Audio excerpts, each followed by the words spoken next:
Hello student, success coaching classes में आपका स्वागत है। यदि आप चैनल में पहली बार आए हैं तो चैनल को सब्सक्राइब कर ले और बेल आइकन को ऑल में प्रेस कर ले ताकि आने वाले सभी वीडियो को नोटिफिकेशन टाइम पर मिल जाए। आज हम डिस्कस करने वाले हैं क्लास 10th का आपका डे 2 है। डे 1 हम डिस्कस कर चुके हैं क्लास 10th का साइंस का, जिसमें मोस्ट वेरी इंपॉर्टेंट आपको क्वेश्चन बताने वाले हैं। यदि आपको टॉपर बनना चाहते हैं तो ये सब क्वेश्चन को मिस ना करें, क्योंकि यही सब क्वेश्चन आपका बोर्ड एग्जाम में 2024 में पूछने वाला है। तो जब तक आपका एग्जाम रहेगा 21 फरवरी तक, तब तक आपका डेली सीरीज आएगा। तो ये आपका सीरीज का डे 2 है। तो डे 1 यदि आप नहीं देखे हैं तो डे 1 भी देख सकते हैं, क्योंकि उसमें मोस्ट इंपॉर्टेंट क्वेश्चन डिस्कस कर चुके हैं। आप डे 3 डे 4 इसी तरीके से जब तक आपका एग्जाम नहीं होगा तब तक आपका day by day question important आता रहेगा, इसलिए वीडियो को देखते रहें। आज का देखते हैं हम लोग डिस्कस करेंगे फिजिक्स का। हम लोग डिस्कस करेंगे जो आपको मोस्ट इंपॉर्टेंट क्वेश्चन हो सकता है, वाहनों के अग्रदूत में किस दर्पण का उपयोग करते हैं, कितना बार। तो ये क्वेश्चन रिपीटेड क्वेश्चन है, याद रखिएगा। वाहनों के अग्रदूत में अवतल दर्पण का प्रयोग करते हैं, एकदम मोस्ट इंपॉर्टेंट क्वेश्चन है। देखिए ये भी क्वेश्चन पूछा गया, उस दर्पण का नाम बताइए जो बिंब का सीधा और आवर्धित बने। भैया बिंब का सीधा बनेगा और आवर्धित प्रतिबिंब बड़ा बनेगा तो कौन सा है, अवतल दर्पण है। कितना बार क्वेश्चन पूछा गया, ये भी क्वेश्चन एकदम मोस्ट रिपीटेड क्वेश्चन है। रिपीटेड लेंस की क्षमता का सही मात्रक क्या होगा, तो याद रखिएगा डायोप्टर होगा। लेंस की क्षमता का सूत्र पूछेगा भैया तो क्या होगा, P बराबर 1/F होता है। ये भी याद रख लीजिएगा बातों को। आगे देखिए, गोलीय दर्पण में फोकस दूरी f हो गया और वक्रता त्रिज्या r हो गया। क्या रिलेशन है, तो f बराबर r/2 है। या तो हम लोग क्या बोल सकते हैं, r बराबर हम लोग 2f भी बोल सकते हैं। दोनों में से कोई भी रिलेशन हम बोल सकते हैं, ठीक है। हम लोग ये भी बोल सकते हैं f बराबर r/2, या तो हम लोग r बराबर हम लोग 2f भी रिलेशन बोल सकते हैं। कोई दिक्कत यहाँ तक नहीं है। आगे क्या बोल रहा है एक दर्पण की फोकस दूरी यदि 10 सेंटीमीटर है तो वक्रता त्रिज्या निकालिए। मतलब भैया f आपको दिया है 10 दिया है और आपको r निकालना है। तो r के लिए अभी फॉर्मूला क्या देखे थे, r बराबर 2f होता है। चलिए ना हम लोग देख लेते हैं, r बराबर 2f, तो 2 का 2 और f का मान कितना, 10 दूनी 20, तो r का वैल्यू कितना आ जाएगा, 20 सेंटीमीटर आ जाएगा। आगे क्वेश्चन क्या बोल रहा है, किसी दर्पण से आप चाहे कितनी ही दूरी पर क्यों ना खड़ा हो, आपका जो प्रतिबिंब सदैव सीधा प्रतीत होता है। भैया वो कौन सा दर्पण है, तो याद रखिएगा या तो समतल दर्पण होगा या तो उत्तल दर्पण होगा। याद रखिएगा, दोनों का आंसर दीजिएगा, या तो समतल दर्पण या तो उत्तल दर्पण। आप दर्पण से जितना भी दूरी पर खड़ा हो उतना ही दूरी पर आपका सदैव सीधा प्रतिबिंब बनता है, तो समतल दर्पण और उत्तल दर्पण बनता है। आगे देखिए क्वेश्चन क्या बोल रहा है, एक गोलीय दर्पण की वक्रता त्रिज्या इस पर दे दिया है 20, अब फोकस दूरी निकालना, मतलब r दे दिया है 20 और फोकस दूरी आपको f निकालना। फॉर्मूला क्या देखे हैं, f बराबर r/2। भैया f बराबर r/2 करिए ना तो f कितना निकलेगा, 10 निकल जाएगा। 20 को 2 से डिवाइड करिएगा तो। आगे देखिए, सौर भट्टी में किस प्रकार का दर्पण का उपयोग करते हैं। बहुत मोस्ट रिपीटेड क्वेश्चन ये भी है, तो याद रखिएगा सौर भट्टी में अवतल दर्पण का प्रयोग करते हैं। साइड मिरर के रूप में किस दर्पण का प्रयोग करते हैं, कितना बार ये क्वेश्चन पूछा गया है, तो याद रखिएगा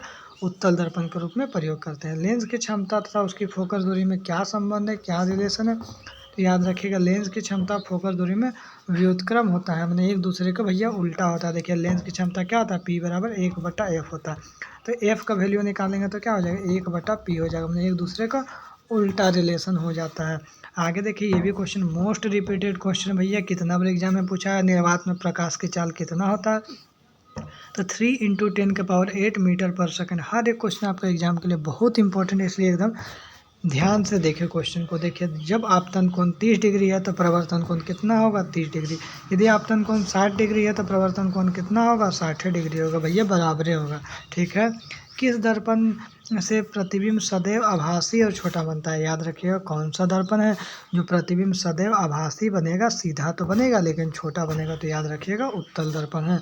आगे देखिए बोला, सामान्य आँख के लिए स्पष्ट दृष्टि की न्यूनतम दूरी कितना होता है, भैया 25 सेंटीमीटर होता है। और अधिकतम दूरी या दूर बिंदु बोलेगा तो क्या बोलिएगा, अनंत बोलिएगा। अब चला देखिए ना, विद्युत से हम चैप्टर से देख लेते हैं ना, किसी विद्युत परिपथ में लघु पतन कब होता है, जब विद्युत तार उदासीन तार के संपर्क में आता है तब लघु पतन होता है। विद्युत धारा का SI मात्रा क्या होगा, मोस्ट रिपीटेड क्वेश्चन भैया एम्पियर होगा, जिसको हम लोग ए से दिखाते हैं। आगे देखिए, विभवांतर मापने वाले यंत्र को क्या बोलते हैं, तो विभवांतर मापने वाले यंत्र को वोल्टमीटर बोलते हैं, जिसको V से दिखाते हैं संकेत। आगे देखिए, एक युक्ति का नाम बताइए जो विद्युत चुंबकीय प्रेरण की घटना पर कार्य करती है तो क्या होगा भैया, विद्युत जनित्र हो जाएगा। विद्युत धारा का ये विद्युत आवेश का सही मात्रक क्या होगा, तो याद रखिएगा विद्युत जो आवेश है उसका सही मात्रक कूलम होगा। क्या होगा आपका, कूलम हो जाएगा। आगे यदि देखते हैं तो क्या बोल रहा है, विद्युत धारा उत्पन्न करने की युक्ति को क्या कहते हैं, तो याद रखिएगा विद्युत जनित्र बोलते हैं। बहुत इंपॉर्टेंट क्वेश्चन है।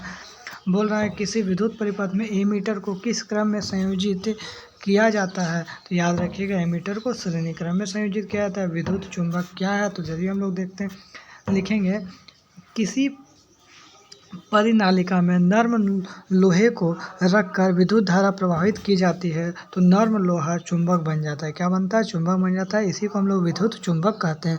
यह एक ऐसा चुंबक है इसमें चुंबकत्व उतने ही समय तक विद्यमान रहता है जितने समय तक परिनालिका में विद्युत धारा प्रवाहित होती रहती है। बहुत मोस्ट इंपॉर्टेंट क्वेश्चन ये वाला था।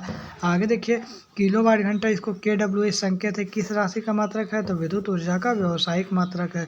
ठीक है ना, याद रखिएगा, बहुत इंपॉर्टेंट क्वेश्चन है।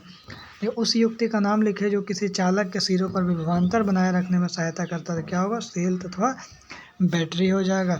आगे देखिए, धारा को नियंत्रित करने वाला अवयव का नाम क्या होगा, तो प्रतिवर्ती धारा हो जाएगा। एक इलेक्ट्रॉन पर कितना आवेश होता है, तो भैया 1.6 × 10⁻⁻19 कूलम होता है। प्रतिवर्ती धारा का दो स्रोत का नाम लिखे, तो पहला लिखेंगे क्या, प्रतिवर्ती धारा विद्युत धारा जनित्र, जिसको हम लोग AC जनित्र बोलते हैं, और उसका बाद लिखेंगे थर्मल पावर प्लांट लिखेंगे। अब चलिए हम ऊर्जा से देखते हैं। वह पदार्थ जो जलने पर ऊष्मा उत्पन्न करता है उसको क्या बोलते हैं, ईंधन बोलते हैं। गोबर गैस के संघटक का नाम लिखे तो क्या बोलेंगे, CH4 CO2 H2 तथा H2S हो जाएगा। इसका पूरा नाम लिखिए, कभी कभी आपको पूरा नाम भी लिखने आता है, OTEC, ocean thermal energy conversion हो जाएगा। CNG का क्या, देखिए कितना बार ये क्वेश्चन पूछा गया है। CNG का full form compressed natural gas, संपृक्त प्राकृतिक गैस। LPG क्या हो जाएगा, तो लिक्विफाइड पेट्रोलियम गैस, समझ में आ गया, द्रवित पेट्रोलियम गैस हो जाएगा। मानव नेत्र के उस भाग का नाम लिखिए जो मानव नेत्र में प्रवेश होने पर प्रकाश की मात्रा को कंट्रोल करता है। कौन करेगा, पुतली करेगा। आगे यदि देखते हैं क्वेश्चन क्या बोल, उस नियम का नाम लिखे जिसकी मदद से धारावाही चालक पर चुंबकीय क्षेत्र में लगने वाला बल की दिशा ज्ञात करता है, तो फ्लेमिंग का वामहस्त नियम। आगे यदि देखते हैं क्वेश्चन क्या बोल रहा है, किसी चुंबकीय क्षेत्र में स्थित विद्युत धारावाही चालक पर आरोपित बल कब अधिकतम होता है, तो याद रखिएगा लंबवत में अधिकतम होता है। तो देखिए जितना भी हम आपको क्वेश्चन करवाएं, एक भी क्वेश्चन ऐसा नहीं है जो इम्पोर्टेंट नहीं है, सभी क्वेश्चन आपका इम्पोर्टेंट है, सिलेक्टेड है। तो यदि आपको वीडियो अच्छा लगे तो लाइक करिएगा, शेयर करिएगा, अगर चैनल में नए हैं तो चैनल को सब्सक्राइब भी करिएगा, क्योंकि इस तरह से आपको कहीं भी आपको नहीं मिलने वाला है, जिस तरह से आपको मटेरियल हम प्रोवाइड कर रहे हैं। तो ठीक है, फिर हम लोग डे 3 में कल हम लोग मिलते हैं। Thank you so much.